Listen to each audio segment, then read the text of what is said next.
Lancement de la plantation d'arbres du reboisement au Nord Kivu, ce lundi 15 février 2021, par le ministre congolais de l'Environnement et Développement durable, Maître Claude Nyamugabo Baziboué. Tout s'annonce bien. Le ministre Claude Nyamugabo décide de changer son décor pour mieux concorder avec l'activité. Après au moins 3 minutes d'entrevue avec le numéro 1 de la province du Nord Kivu, Carline Zanzou Kassivita à sa résidence, le cortège va se rendre à Sake, dans le territoire de Massissi, à au moins 27 km de la ville de Goma. Peut-être une occasion au gouvernement congolais de mettre un terme aux multiples érosions signalées dans cette partie du Nord Kivu avec le projet Jardin scolaire 1 milliard d'arbres. Accueilli par la population de Sake, mobilisée pour cette fin, c'est en début d'après-midi que la délégation, conduite par Maître Claude Nyamugabo, accompagnée par le gouverneur du Nord Kivu, va fouler son pied sur les sols de Sake. En chemise décorée en plantes, le patron de l'environnement, le gouverneur du Nord Kivu, le directeur général du Fonds forestier national et autres décident de prêcher par l'exemple en fixant leurs plantes dans la terre. Cet acte signifie que la vision du président de la République, Félix Tshisekedi, qui veut planter 1 milliard d'arbres à l'horizon 2023 avec nos jeunes, n'est pas de la théorie. Je suis en pleine tournée ici et j'ai contacté le gouverneur et je lui ai dit qu'on aille sur terrain pour prêcher par l'exemple. Nous demandons que la population plante 1 milliard d'arbres, mais cela doit commencer par nous-mêmes, comme le président le fit le 5 décembre 2020 en plantant lui-même un arbre.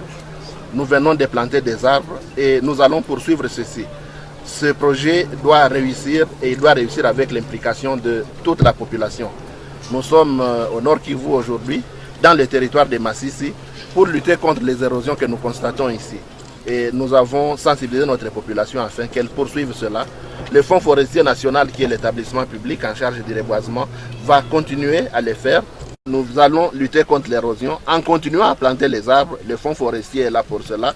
Je suis content de constater que les autorités des confessions religieuses ont donné ce matin leur accord afin que notre jeunesse et toute la population s'impliquent dans ce grand programme très ambitieux que nous voulons voir réussir d'ici 2023. Carline Zanzou remercie le chef de l'État pour ce projet qui s'inscrit dans le cadre de sauver le territoire de Massissi. D'abord remercier le chef de l'État qui a été dans le territoire de Massissi à cause des effets du climat, de non-respect des normes relatives au climat.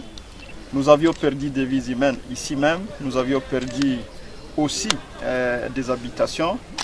Et nous avions à l'époque commencé la sensibilisation pour que la population puisse continuer à planter les arbres.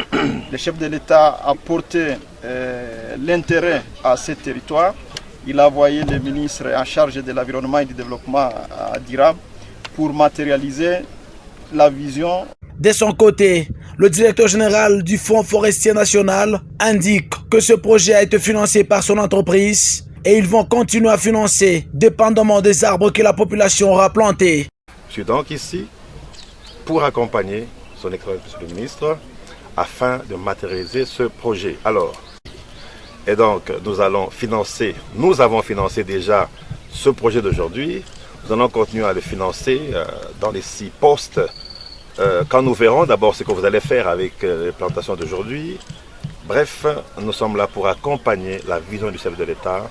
Retenez que c'est au moins 1800 plantules qui doivent être plantées et 5 hectares reboisés dans cette partie du Nord Kivu.